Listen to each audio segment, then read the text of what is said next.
पश्चिम आशियातला संघर्ष गेले 19 दिवस सुरू आहे। याच दरम्यान अमेरिकेनं हॉर्मुझच्या सामुद्रधुनीजवळ नुकताच एक भीषण बॉम्ब हल्ला केला। यावेळी इराणच्या क्षेपणास्त्र तळांना लक्ष्य करण्यासाठी अमेरिकेनं तब्बल 2200 किलो वजनाचे शक्तिशाली बंकर ब्लास्टर बॉम्ब डागले। त्यामुळे इराणच्या क्षेपणास्त्र तळाचं मोठं नुकसान झालं। सध्याच्या युद्धजन्य परिस्थितीत या हल्ल्यांमुळे परिस्थिती अधिक गंभीर झाली। इस्रायलच्या हल्ल्यात आतापर्यंत इराणचे 3 बडे नेते ठार झाल्याची माहिती आहे।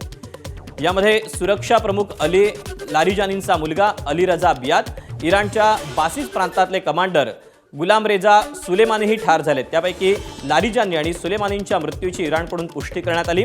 खामेनींच्या मृत्यूनंतर अली लारिजानी आतापर्यंत अघोषित प्रमुख म्हणून नेतृत्व करत होते। सुरक्षा प्रमुख अली लारिजानी यांच्या मृत्यूचा बदला घेण्यासाठी इराणनं मंगळवारी रात्री इस्रायलवर क्षेपणास्त्रांचा भडीमार केला। या हल्ल्यात इस्रायलच्या 60हून अधिक जणांचा मृत्यू झाल्याचा दावा इराणनं केला। इराणनं या हल्ल्यात प्रगत बॅलिस्टिक क्षेपणास्त्रांचा वापर केला, तसंच तेल अवीव आणि हायफा सारख्या मुख्य शहरांनाही लक्ष्य केलं होतं। इस्रायलचे पंतप्रधान बेंजामिन नेतन्याहू यांनी इराणच्या 2 वरिष्ठ लष्करी कमांडर्सना ठार केल्याचा मोठा दावा केला। त्यामुळे दोन्ही देशांमधील संघर्ष तीव्र झाला। इस्रायली हवाई दल सध्या इराणच्या अनेक शहरांमधील लष्करी तळांवर आणि मोक्याच्या ठिकाणांवर जोरदार हल्ले करत असल्याचंही नेतन्याहू यांनी स्पष्ट केलं। इराणनं केलेल्या क्षेपणास्त्र भडीमारानंतर इस्रायलनं आक्रमक प्रत्युत्तराची कारवाई सुरू केली असून या कारवाईमुळे संपूर्ण पश्चिम आशियात युद्धाचा भडका उडाला। इराणची राजधानी तेहरानमध्ये सुरक्षा प्रमुख अली लारिजानी यांच्या अंत्यसंस्कारासाठी हजारो लोकांचा जनसागर उसळला। इस्रायलनं केलेल्या हवाई हल्ल्यात लारिजानी यांचा मृत्यू झाल्यानंतर इराणमध्ये संतापाची लाट आहे। त्यांच्या अंत्यदर्शनासाठी नागरिक मोठ्या संख्येनं रस्त्यावर उतरले होते। यावेळी उपस्थितांनी इस्रायल आणि अमेरिकेविरुद्ध जोरदार घोषणाबाजी केली। त्यामुळे दोन्ही देशांमधील युद्धजन्य तणाव आता अधिक चिघळण्याची शक्यता निर्माण झाली आहे। इराणनं दुबईवर पुन्हा एकदा जोरदार ड्रोन हल्ला चढवला। एकाच वेळी अनेक ड्रोन्सनी शहराला लक्ष्य करण्याचा प्रयत्न केला, मात्र संयुक्त अरब अमिरातीच्या सतर्क एअर डिफेन्स सिस्टीमनं हे ड्रोन्स वेळीच रोखले। सुरक्षा यंत्रणेनं ड्रोन्सना हवेतच नष्ट केल्यामुळे दुबईच्या अनेक भागात स्फोटांचे प्रचंड आवाज ऐकू आले। त्यामुळे नागरिकांमध्ये दहशतीचं वातावरण आहे। या हल्ल्यामुळे आखाती देशांमधील तणाव आता अधिकच टोकाला पोहोचला आहे। अमेरिका इस्रायल विरुद्ध इराण युद्धाचा आज 19वा दिवस असून इराणच्या चिवट प्रतिकारामुळे महासत्ता अमेरिकेलाही मोठा पेच पडला। या संघर्षात आता रशियानं इराणला लष्करी मदत पुरवल्याचा दावा अमेरिकन मीडियानं केला। युद्धात इराणला चीन पडद्याआडून मदत करतोय असं युद्ध सुरू झाल्यापासून वारंवार बोललं जात होतं। त्यावर आता अमेरिकेनं शिक्कामोर्तब केलं। US China economic and review कमिशनच्या अहवालात तसं स्पष्टपणे म्हटलं गेलंय। चीन इराणला युद्धात भरीव मदत करण्यात आल्याचं या अहवालांमध्ये म्हटलंय। इराणला ड्रोन देण्यापासून जहाजविरोधी कृत क्षेपणास्त्र देण्यापर्यंत चीन मदत करते। त्याशिवाय रॉकेटचं इंधन तयार करण्यासही इराणनं चीनला मदत करत असल्याचं या अहवालामध्ये म्हटलं गेलंय। अमेरिका आणि इस्रायल विरुद्ध इराण युद्धाचा आज 19वा दिवस। घनघोर युद्ध सुरू असून इराणचा चिवट प्रतिकार अमेरिकेलाही बुचकळ्यात टाकतोय। अशातच इराणला रशियाची मदत होत असल्याची बातमी समोर आली। इराणला रशियात सारी गुप्तचर माहिती पुरवत असल्याचा दावा अमेरिकन मीडियानं केला।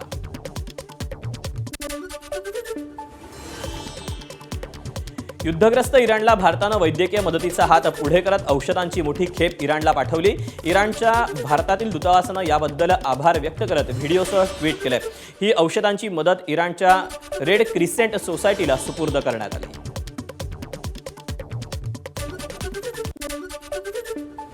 युक्रेनचे राष्ट्राध्यक्ष व्लादिमीर झेलेन्स्की यांनी आखाती देशात सुरू असलेल्या युद्धाच्या पार्श्वभूमीवर इराणवर जोरदार टीका केली। रशिया आणि इराण हे एकमेकांचे भाईभाई आहेत असं वक्तव्य झेलेन्स्कींनी केलं। इराणला रशियाकडून मिळणाऱ्या लष्करी मदतीचा संदर्भ देत झेलेन्स्की यांनी दोन्ही देशांमधील वाढत्या सहकार्याबद्दल तीव्र चिंता व्यक्त केली।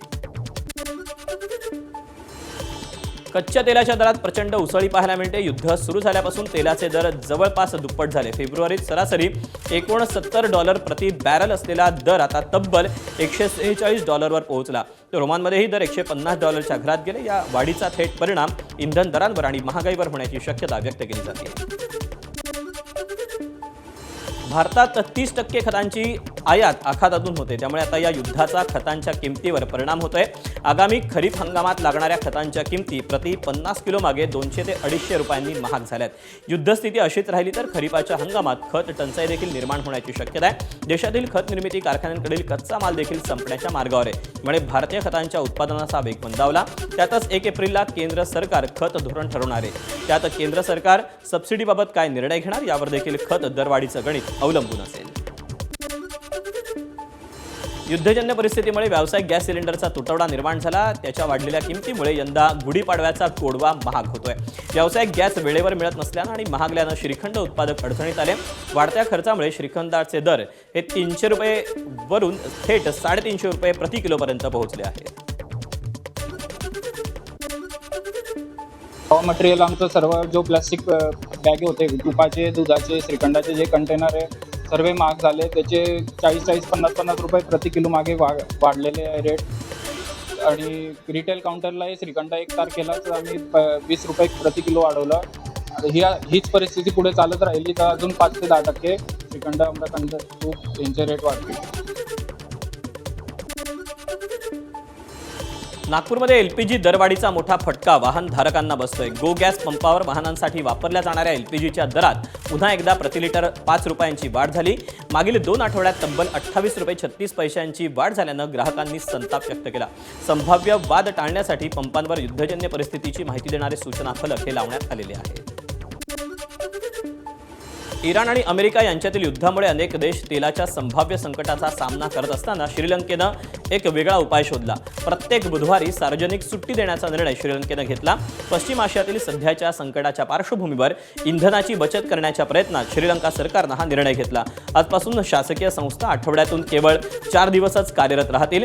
ही सार्वजनिक सुट्टी शाळा, महाविद्यालय आणि विद्यापीठांना लागू होईल, परंतु आरोग्य सेवा, बंदरे, पाणी पुरवठा आणि सीमा शुल्क यांसारख्या अत्यावश्यक सेवांना ती लागू होणार नाही. इराणमधील युद्धाचे पडसाद पाकिस्तानातही उमटत आहेत. एलपीजीचा इंधनाचा गंभीर तुटवडा निर्माण झाल्यानं अनेक पेट्रोल पंप बंद पडलेत. टंचाईचा फटका केवळ सामान्य नागरिकांनाच नाही तर लष्करालाही बसतोय. परिस्थिती इतकी बिकट झाली आहे की 23 मार्चला होणारी लष्कराची परेडही रद्द करण्यात आली. आता ही परेड 28 एप्रिलला होणार असल्याची माहिती पाकिस्तान सरकारकडून देण्यात आली आहे. एलपीजी तुटवड्याबाबतची याचिका मुंबई उच्च न्यायालयाच्या नागपूर खंडपीठानं निकाली काढली. केंद्र सरकारच्या हमीनंतर न्यायालयानं ही याचिका निकाली काढली. नागपूरच्या कॉन्फिडन्स इंडिया गॅस कंपनीशी संबंधित 6 वितरकांनी ही याचिका दाखल केली होती. सरकारनं शपथपत्र दाखल करून एलपीजी गॅसच्या तुटवड्यासंदर्भात प्रयत्न केले जात आहेत. देशांतर्गत आणि आंतरराष्ट्रीय स्तरावर एलपीजीसाठी वाटाघाटी सुरू आहेत अशी माहिती सरकारकडून न्यायालयात देण्यात आली होती. त्यानंतर खंडपीठानं ही याचिका निकाली काढली. जालना जिल्ह्यात घरगुती गॅसच्या गैरवापरावर प्रशासनाचा कडक कारवाईचा बडगा उगारलेला पाहायला मिळतोय. व्यावसायिक गॅसचा पुरवठा बंद झाल्यानंतर गेल्या 5 दिवसात तब्बल 225 ठिकाणी धाडी टाकून 74 घरगुती सिलेंडर जप्त करण्यात आले. पहिल्या टप्प्यात केवळ सूचना देण्यात आल्या असल्या तरी यापुढे घरगुती सिलेंडरचा व्यावसायिक वापर आढळल्यास थेट फौजदारी गुन्हे दाखल करण्यात येणार असल्याचा इशारा देण्यात आला. दरम्यान जिल्ह्यात गॅसचा कोणताही तुटवडा नसल्यानं नागरिकांनी घाबरून जाऊ नये असं आवाहन प्रशासनानं केलं आहे. जालना जिल्ह्यामध्ये पश्चिम आशियामध्ये जे युद्ध सुरू आहे त्या युद्धाच्या पार्श्वभूमीवर आम्ही पुरवठा विभागाकडनं पथक स्थापन केलेले आहेत आणि प्रत्येक तालुक्यामध्ये आम्ही मोठ्या प्रमाणावरती कारवाई करत आहोत.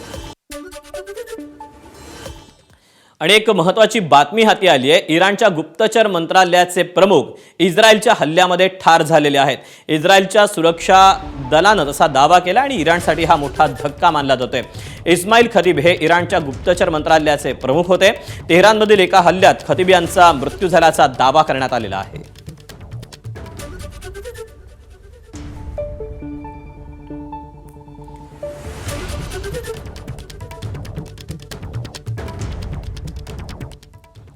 आणि यानंतर आपण पुन्हा एकदा वळूयात सुपरफास्ट बातम्यांकडे. बातमी परभणीमधून. परभणी शहरात एलपीजी धारक ऑटो चालक संघटनेनं संप पुकारला. गॅस पंप चालकांकडून मनमानी पद्धतीनं दर वाढवले जात असल्याचं ऑटो चालकांनी म्हटलं आहे. परभणी शहरात एलपीजी पंपावर दर वेगवेगळे कसे असा प्रश्न आता उपस्थित झालाय. गॅस पंप चालक मनमानी पद्धतीनं दर वाढवत असल्याचं दिसून येतंय. 15 दिवसांपूर्वी एलपीजीचा दर 58 रुपये होता. तो अचानक काही ठिकाणी 97 रुपये तर काही ठिकाणी 79 रुपये 95 पैसे झाला आहे. आखाती देशातील युद्धामुळे व्यावसायिक गॅसचा तुटवडा जाणवते तर घरगुती गॅस सिलेंडरसाठी नागरिक एजन्सी बाहेर रांगा लावत आहेत. अनेक नागरिक MNGL कनेक्शनकडे वळल्याचंही दिसून येते. मात्र त्याचा फायदा घेऊन नागरिकांची फसवणूक होत असल्याचं समोर येत आहे. फेक मेसेज आणि कॉलमुळे नागरिकांची लूट होते. बिलाच्या रकमेची मागणी करून आर्थिक फसवणूक केली जाते. सायबर फसवणूक करत असल्यावर सायबर पोलिसांकडून विशेष खबरदारी घेतली जाते. मात्र नागरिकांनी खबरदारी घ्यावी असं आवाहन सायबर पोलिसांकडून केलं जात आहे. कुठलाही अननोन कॉल आल्यास तो रिसीव्ह करू नये किंवा APK लिंक आल्यास ती क्लिक करू नये, जेणेकरून आपली फसवणूक होणार नाही. आणि LPG सिलेंडरच्या बाबतीत आतापर्यंत नाशिक शहरामध्ये असा कुठलाही प्रकार घडलेला नाही. तरी पण आपल्याला एखादा व्हॉट्सअप मेसेज, व्हॉट्सअप लिंक किंवा टेक्स्ट मेसेज किंवा अननोन कॉल आल्यास त्याला प्रतिसाद देऊ नये. प्रत्यक्ष आपण आपले जे अधिकृत सिलेंडर विक्रेते आहे त्यांच्याकडे जाऊन खात्री करा, बुकिंग करा. ऑनलाईन कुठल्याही गोष्टीवर विश्वास ठेवू नका. सिलेंडर तुटवड्याचा फटका हा मनसेचे मुंबई अध्यक्ष संदीप देशपांडे यांच्या दादरमधील इंदुरी चॅट कॉर्नरलाही बसला. गॅस सिलेंडर अभावी हॉटेलच्या स्वयंपाकघरात त्यांनी इलेक्ट्रिक इंडक्शन तसंच इलेक्ट्रिक स्टीमर बसवलेले आहेत. मुंबईच्या काळबादेवीत प्रसिद्ध ठाकर भोजनालय सध्या बंद असल्याचं समोर आलं. अनेक नामांकित कलाकार तसंच विविध क्षेत्रातील दिग्गज मंडळी इथे जेवायला येतात. तसंच हे भोजनालय गेल्या 4-5 दिवसांपासून बंद आहे. गॅसच्या तुटवड्यामुळे सेवा पूर्णपणे ठप्प झाली असून प्रशासनाकडून गॅस पुरवठा कधी सुरळीत होणार याकडे सर्वांचं लक्ष लागलं आहे. ठाण्याच्या बागळे इस्टेट परिसरात असलेली खाऊ गल्लीतली दुकानं बंद झाली आहेत. गॅस तुटवड्यामुळे अनेक दुकानदार व्यापाऱ्यांना याचा फटका बसला. ग्राहक आणि कामगारांना सकाळचा नाश्ता, दुपारचं जेवण मिळणं मुश्किल झाले. काहींनी लाकडावरती चूल मांडून नाश्ता द्यायला सुरुवात केली. सरकार आणि गॅस एजन्सीकडून सिलेंडर मिळावा अशी मागणी या व्यापाऱ्यांनी केली आहे. स्टार्टिंग झाले 2-4 दुकानं बंदच झाले आणि शॉर्टेज मेनू बनवला जातो, कारण जास्त बनवला तर परत गॅसचा प्रॉब्लेम होतो आणि जेवढा आहे 2-3 दिवसासाठी तेवढंच चालतं. एकच विनंती आहे सरकारला की लवकरात लवकर गॅस द्यावा आम्हाला, खूप गरज आहे आपली, कारण याच्यावरतीच आमचं पोट पाण्याचा चालतं उदरनिर्वाह. पण एका धंद्यावरती 2-3 घरं चालतात. आखाती देशांमध्ये सुरू असलेल्या युद्धाचा परिणाम आता थेट स्थानिक व्यवसायांवर होतोय. भारतात कमर्शियल गॅसचा तुटवडा निर्माण झाल्यामुळे हिंगोली शहरासह अनेक ठिकाणी खानावळ आणि हॉटेल व्यावसायिक अडचणीत आलेत. गॅस पुरवठा विस्कळीत झाल्यानं अनेक हॉटेल्समध्ये चुली पेटवून स्वयंपाक केला जातोय. गॅसच्या तुलनेत चुलीवर स्वयंपाक करायला अधिक वेळ लागत असल्यानं ग्राहकांना सेवा द्यायला उशीर होतो. याचा थेट परिणाम व्यवसायावर देखील दिसू लागला आहे. पंढरपूर चंद्रभागेच्या पलीकडील तीरावर भाविकांसाठी चालवलं जाणारं इस्कॉनचं मोफत अन्नछत्र गेल्या 4 दिवसांपासून गॅस तुटवड्यामुळे बंद पडले. आंतरराष्ट्रीय स्तरावर सुरू असलेल्या युद्धजन्य परिस्थितीमुळे इंधन टंचाईचा थेट फटका हजारो वारकऱ्यांना बसला. गॅस लवकरात लवकर उपलब्ध करून द्यावा अशी विनंती शंकर आरण्य प्रभू यांनी केली आहे.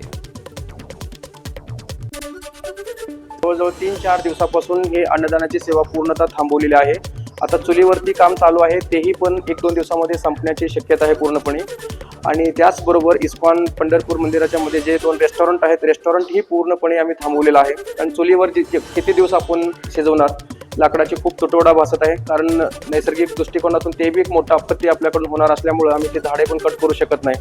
तर आमचं एवढंच विनंती आहे की सरकारांना लवकरात लवकर ही इस्कॉन पंढरपूर मंदिराला गॅसची सुविधा उपलब्ध करून देण्यात यावी. बुलढाणा जिल्ह्यात गॅस टंचाईमुळे विद्यार्थ्यांचा जेवणाचा प्रश्न ऐरणीवर आला. हिवरा आश्रम इथे स्वामी विवेकानंद गुरुकुलातील 3000 विद्यार्थ्यांचा स्वयंपाक हा चुलीवर केला जातोय. आश्रमातील महाप्रसादही चुलीवरच शिजवला जातो. जवळपास 8 दिवसापासून आम्हाला गॅस तुटवडा जाणवतो. त्यामुळे आम्ही पारंपरिक पद्धतीनं लाकडाच्या चुलीवरती स्वयंपाक बनवणं सुरू केलं. भाविकांसाठी मोफत अन्नछत्रही असतं.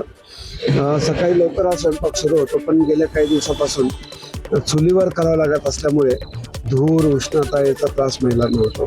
आम्ही प्रशासनालाही विनंती केली, त्यांनी सहकार्य करण्याचं पूर्ण आश्वासन केलं. माननीय मुख्यमंत्र्यांनी जाहीर केलं की कोणी घाबरून जाण्याचं, पॅनिक होण्याचे कारण नाही. त्या दृष्टीनं आम्ही थोडं आश्वस्त झालो की हा प्रश्न लवकरच सुटेल. यवतमाळच्या रजनी गॅस एजन्सी समोर सकाळपासून नागरिकांनी रांगा लावल्या. नागरिकांना 8 दिवस प्रतीक्षा करावी लागते. योग्य वेळेत OTP येत नसल्यानं नागरिक त्रास त्यांना सहन करावा लागतो. पुणेकरांनी घरगुती गॅस सिलेंडरसाठी रांगा लावू नयेत असं आवाहन पुण्याचे जिल्हाधिकारी जितेंद्र डुडी यांनी केलं. घरपोच सिलेंडर मिळेल असं जिल्हाधिकाऱ्यांनी सांगितलेलं आहे. तुमची बुकिंग झाल्यापासून 96 तासाच्या आत जे डिस्ट्रीब्युटर आहे ते तुमच्या घरामध्ये येऊन तुम्हाला सिलेंडर उपलब्ध करून देतील. तर तुम्हाला कुठल्याही पॅनिकमध्ये येऊन लाईन लावायची आवश्यकता नाही आहे. तुमची बुकिंग करावा, तुम्हाला घरी मिळून जातील. आजसुद्धा मी हेच आवाहन करतो आहे की तुम्ही जरी तिथे गेलात तरीही तुम्हाला वॉक इनमध्ये सिलेंडर मिळणार नाही आणि त्याची आवश्यकता पण नाही आहे. कारण आम्ही स्वतः पुढाकार घेऊन स्वतः आमच्या सर्व डिस्ट्रीब्युटरला सांगून घरामध्ये सिलेंडर पोहोचवण्याच्या डोमेस्टिक सिलेंडर पोहोचवण्याचं सर्व नियोजन केलेलं आहे. एबीपी माझा, उघडा डोळे बघा नीट.